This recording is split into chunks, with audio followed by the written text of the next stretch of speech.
Once upon a time, there was a boy named John, who lived in a small town with his mother. She worked hard as a maid in different houses to make ends meet, and wanted John to focus on his education. But John was careless and paid no attention to his studies. He spent his time roaming around with bad friends. Every day, he would stay out late, ignoring his mother's pleas to come home early and focus on his future. One morning, Jennifer woke up early to prepare a delicious breakfast for her and John. She cracked a few eggs into the pan, letting them sizzle as she added a pinch of salt and pepper. While the eggs cooked, she quickly toasted some bread until it was golden and crisp. On another burner, she heated some milk for tea, adding a little sugar for sweetness. The kitchen smelled as she placed everything on the floor. 2 plates with eggs, toast, and cups of hot tea. John, it's time for you to go to college today,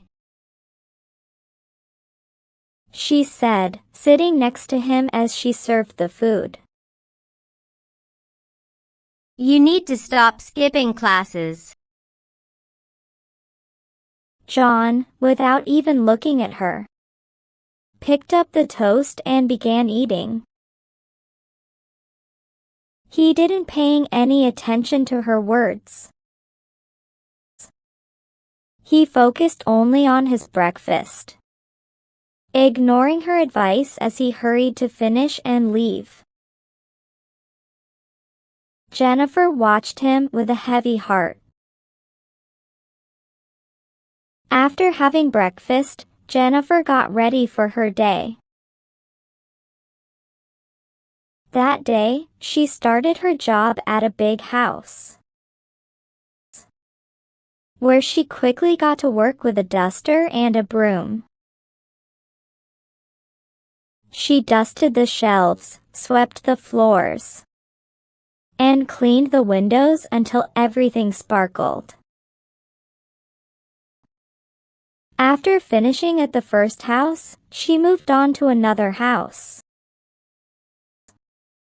She cleaned the kitchen and organized the living room. Finally, she went to her last job of the day at a little house. She worked hard, making sure every corner was clean. When she finished her tasks, the homeowner paid her. But as she counted the money, she noticed it was less than usual. I'm sorry, the homeowner said. I had to deduct some, because you didn't come to work yesterday due to illness. Jennifer's heart sank. She had been unwell and needed the day to rest.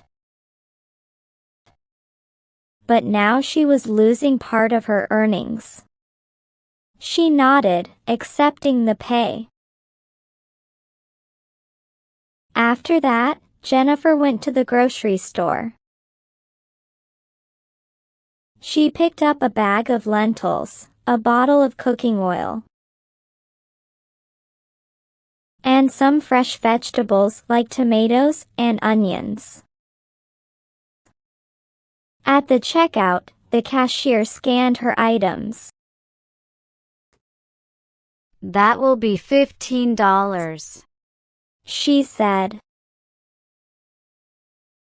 Jennifer counted her cash and paid, feeling relieved she had enough. After shopping, she took a bus and returned home. After returning home, Jennifer quickly got busy in the kitchen. She washed the lentils, boiled them with spices, then added a little warm oil, and made some warm bread. The delicious smell filled the house as she set her dinner on the floor. After many hours of waiting for John, she decided to eat her meal alone. Feeling tired and hungry, she sat down and ate her meal, hoping John would come home soon. Years passed, and Jennifer grew weak and fell ill. She eventually passed away, leaving John all alone in the world. He wandered the empty streets, feeling the weight of his loss and the silence of his home. Feeling the need to make ends meet, John set out to find a small job. He walked into a local shop. He approached the manager with a smile. Excuse me. Do you have any jobs available? John asked. The manager looked him over and replied, What skills do you have? I'm a hard worker, and I'm ready to learn anything. John said, trying to sound confident. Do you have any education? The manager inquired, raising an eyebrow. I didn't finish college. John admitted. He felt a bit embarrassed. The manager shook his head. I'm sorry, but without skills or education, we can't hire you. Disappointed, John left the shop. John tried hard but couldn't get a job anywhere. He had no money to buy food, so he became involved in thefts. He often roamed the city at night, stealing from people's houses. One night, he passed by a house that had been locked for several days. He peeped through the window and saw a small lamp glowing inside. He thought someone might be there. He waited for several minutes, but nobody came out. John again looked inside and saw a cot and 2 cupboards in the room. Silently, he twisted the window grills and managed to enter. Scattered gold pieces lay on the floor. Overjoyed, he thought. He quickly began filling his bag with gold. But as soon as he finished, more gold appeared on the floor. Greedily, he kept collecting. He decided to stay night and collect more each time it appeared. The next morning, John wanted to leave, but was afraid of being caught. If someone sees me with this gold, I will be arrested. I will hide and leave after sunset. He thought. After some time, a saint entered the house.